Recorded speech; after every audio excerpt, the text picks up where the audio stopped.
God, not again. Written by Sarah 1281, Chapter 1.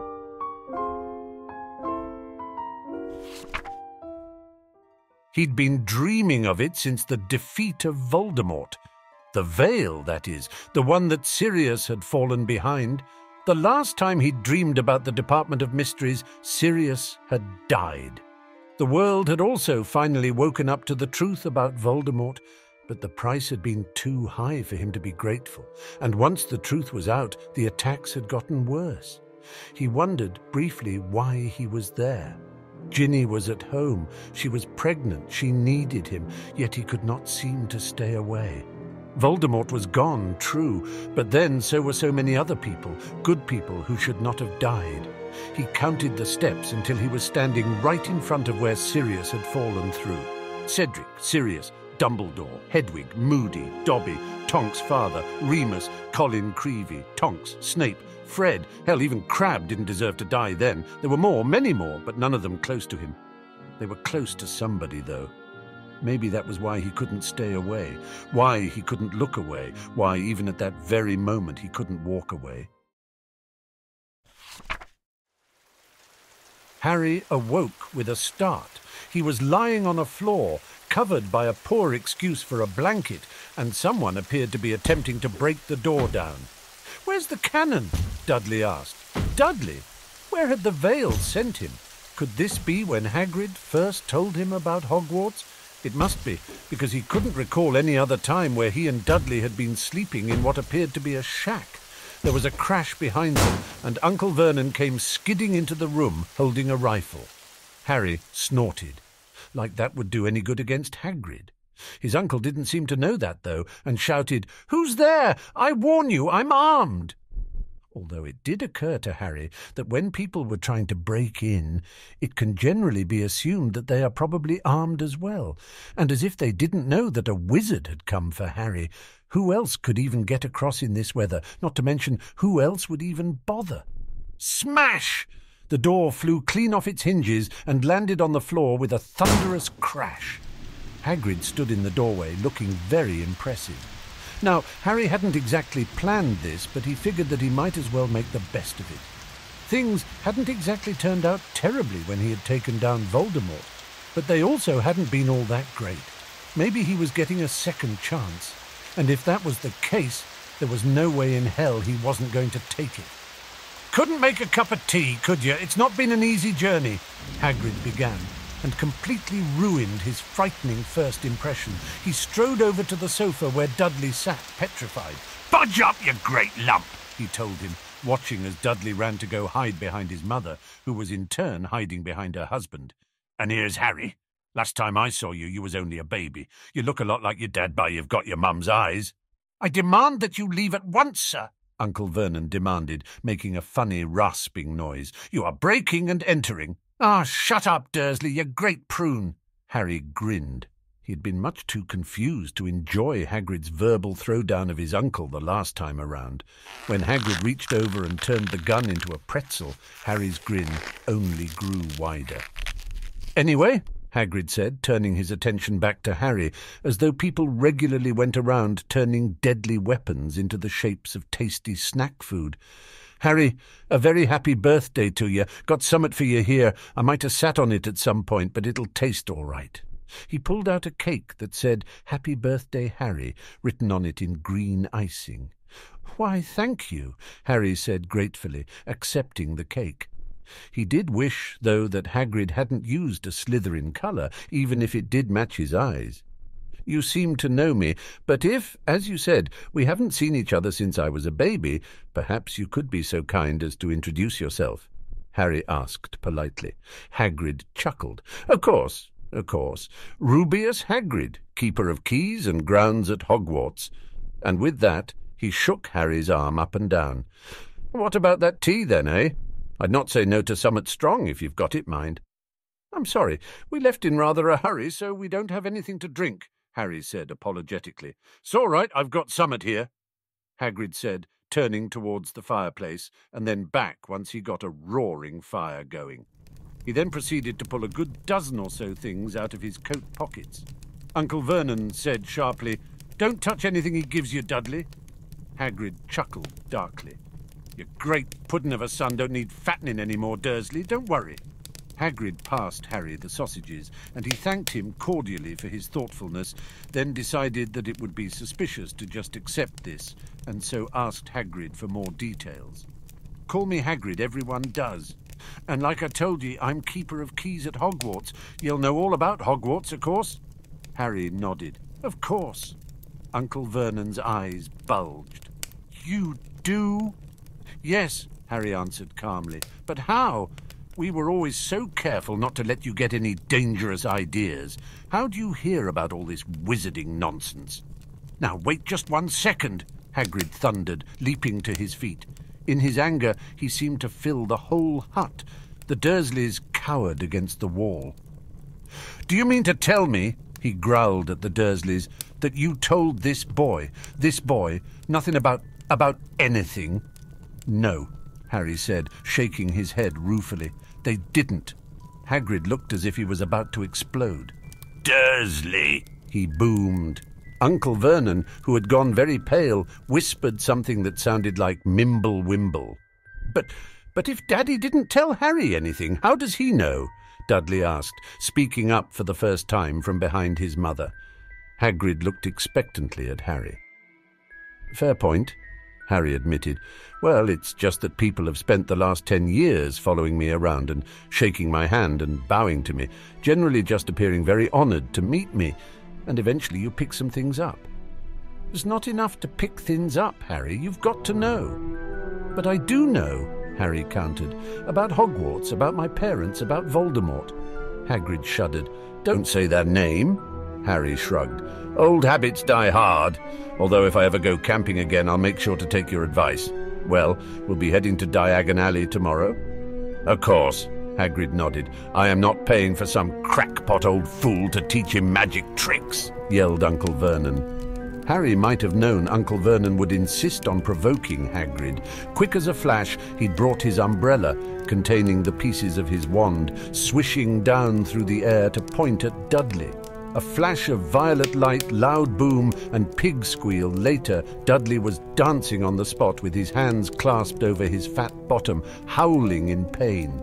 When he turned around, Harry could see the curly pig's tail poking a hole through the back of his pants. Uncle Vernon roared. Pulling Aunt Petunia and Dudley into the other room, he cast one last, terrified look at Hagrid and slammed the door behind them. Hagrid looked down at his umbrella and stroked his beard. Shouldn't have lost me temper, he said ruefully, but it didn't work anyway. Meant to turn him into a pig, but I suppose he was so much like a pig anyway, there wasn't much left to do. He cast a sideways look at Harry under his bushy eyebrows. Be grateful if you didn't mention that to anyone at Hogwarts, he said. I'm not supposed to do magic, strictly speaking. I was allowed to do a bit to follow you and get your letters to you and stuff. One of the reasons I was so keen to take on the job. Of course not, Harry assured him. It's getting late, so we should probably turn in. Right you are, Harry, Hagrid agreed. We've got lots to do tomorrow. Got to get up to town, get all your books and all that. He took off his thick black coat and threw it to Harry. You can kip under that, he said. Don't mind if it wriggles a bit. I think I still got a couple of dormice in one of the pockets.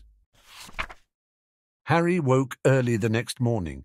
Although he could tell it was daylight, he kept his eyes shut tight. It was a dream, he told himself firmly. I dreamt I was back to when Hagrid came to tell me I was going to a Hogwarts. When I open my eyes, I'll be at home with Ginny. There was suddenly a loud tapping noise, and there's Hedwig Jr. knocking on the window, Harry thought, relieved, still not getting up. Tap, tap, tap. All right, Harry mumbled, I'm getting up. He sat up, and Hagrid's heavy coat fell off him. The hut was full of sunlight. The storm was over. Hagrid himself was asleep on the collapsed sofa, and there was an owl rapping its claw on the window, a newspaper held in its beak. Harry's heart sank. It hadn't been a dream after all. He quickly paid the owl and handed the Daily Prophet to Hagrid. He then listened patiently as the half-giant explained to him about Gringotts. Then they got into the Dursleys' boat and headed off towards London and Diagon Alley, leaving the Dursleys to fend for themselves. realized Harry with malicious glee. He knew they'd get home before he would, and besides, it really served them right. All too soon they were in the leaky cauldron. As before, everyone was very eager to shake his hand. Eventually a pale young man made his way to Harry, his left eye twitching something terrible. "Professor Quirrell," said Hagrid. "Harry, Professor Quirrell will be one of your teachers at Hogwarts." "Potter," stammered Professor Quirrell, grasping Harry's hand. "Can't tell you how pleased I am to meet you." Harry briefly wondered how he could stand touching him, but realized he must not have been possessed yet. Probably wouldn't be until he failed to secure the stone. He also wondered why in the world he felt the need to stutter the whole year. He could appear perfectly innocent, especially compared to the likes of Severus Snape, just fine without it, and quite frankly it was annoying. Besides, according to Snape's memory, Dumbledore had been on to Quirrell from the beginning. He supposed that Hagrid neglected to mention that this was Quirrell's first year teaching so as not to freak him out with the Dada job curse. He decided to bring that up. "So, how long have you been teaching?" he inquired. Well, actually, this is my first year, but I'm very excited," Quirrell said, looking a bit sheepish. "What subject do you teach?" Harry asked, knowing the answer perfectly well, but that was just the sort of question people asked their future teachers. Defense against the dark arts," muttered Professor Quirrell, as though he'd rather not think about it.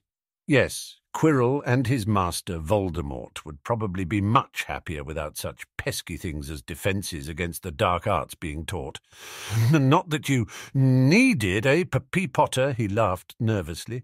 "You'll be getting all your equipment, I suppose. I've got to pick up a new book on vampires myself." He looked terrified at the very thought. Harry marvelled when he thought about the fact that this was the very first person he could remember trying to kill him. The other patrons of the bar quickly interrupted, and it took nearly 10 minutes for Hagrid to extricate Harry from his throng of admirers. Things progressed pretty much the same from then on, until it was time to go to Madame Malkin's to get his uniform. When Harry went inside, he froze. He'd almost forgotten about his first meeting with Draco Malfoy, here before either of them knew anything about the path that was chosen for the other, because they were arch-rivals. Before he found out that Draco, though undoubtedly unpleasant, wasn't evil and had more or less redeemed himself. Harry thought, could be fun. "Hello," said Draco. "Hogwarts too?" "Yes." Harry nodded. "My father's next door buying my books, and Mother's up the street looking at wands," said Malfoy. He had the same bored, drawling voice at 11 as he did at 23. "Not much point of that, until you get there, though, right?" Harry asked. "True, but she needs something to do while I'm in here. After that, I'm going to drag them off to look at racing brooms. I don't see why first years can't have their own. I think I'll bully Father into getting me one, and I'll smuggle it in somehow." "They probably won't check the luggage, so if you just shrink it, you can carry it in and then unshrink it once you're there. Of course, you'd have to claim it belonged to an older student if anyone asked, but that shouldn't be too difficult," Harry suggested. Draco looked at Harry approvingly. "That just might work. I'd have to learn how to unshrink things, but until then I could get an older student to do that as well. Say, have you got your own broom?" "Not at the moment," Harry answered non-committally. "Play Quidditch at all?" "Of course I'm Seeker. You?" "Same. Father says it's a crime if I'm not picked to play for my house, and I must say I agree. Know what house you'll be in yet?" "I think I'd like to be in Gryffindor. I hear they have the best parties." "Well, that's okay, if you're into that sort of thing. I'm going to be in Slytherin. All our family has been there." "Well, that's okay, if you're into that sort of thing," Harry interrupted, and he could have sworn he saw Draco's mouth twitch upwards.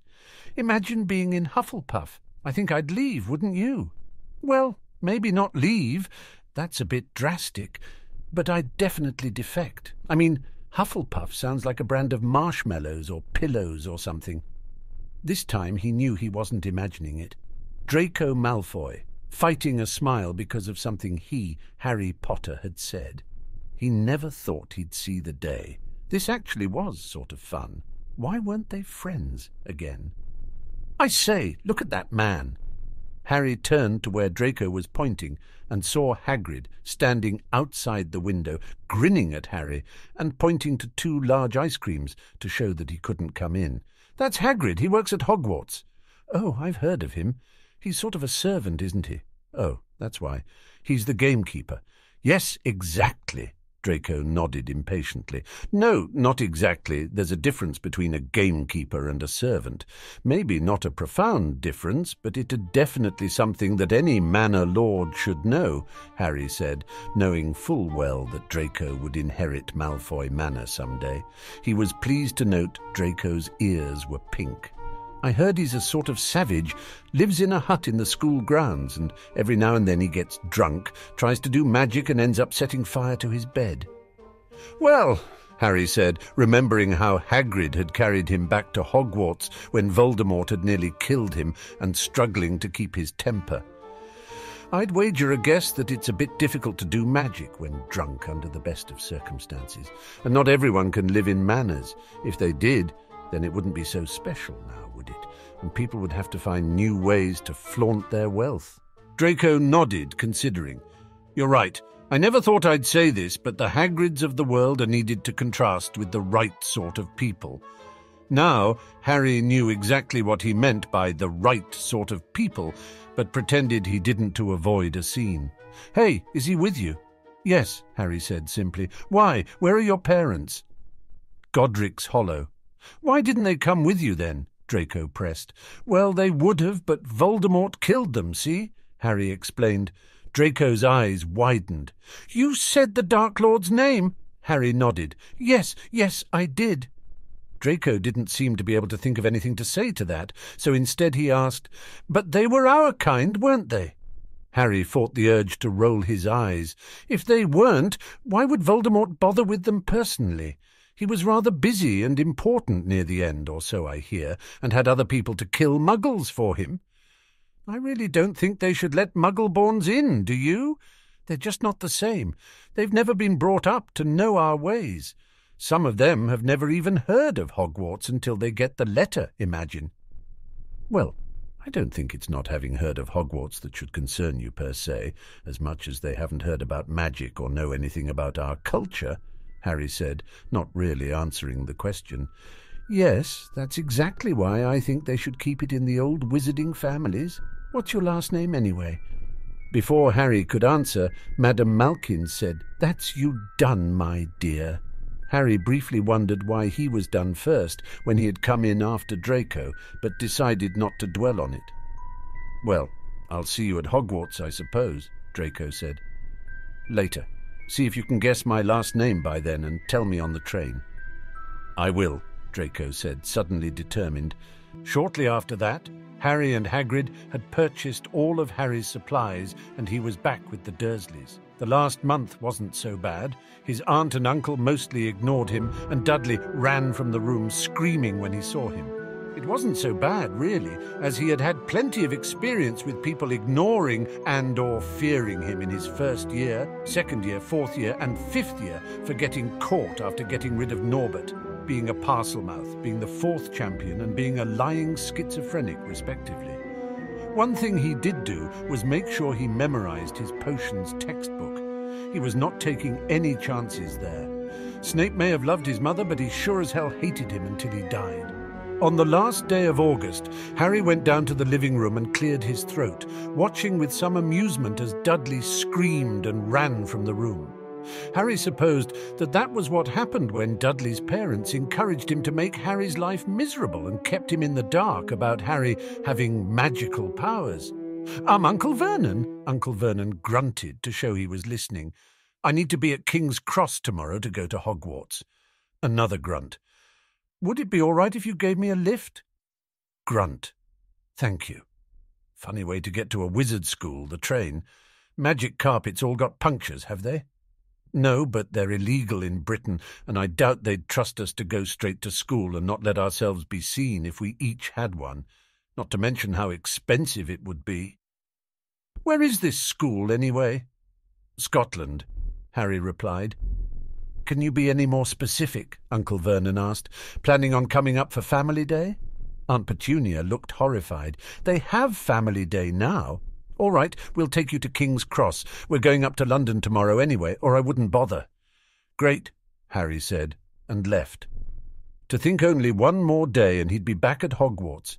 And he'd get to see Ginny too, if only briefly. Yes, things might just work out after all if he could keep his temper this time around and not alienate the press and the ministry. Oh boy, this was going to be a long 7 years.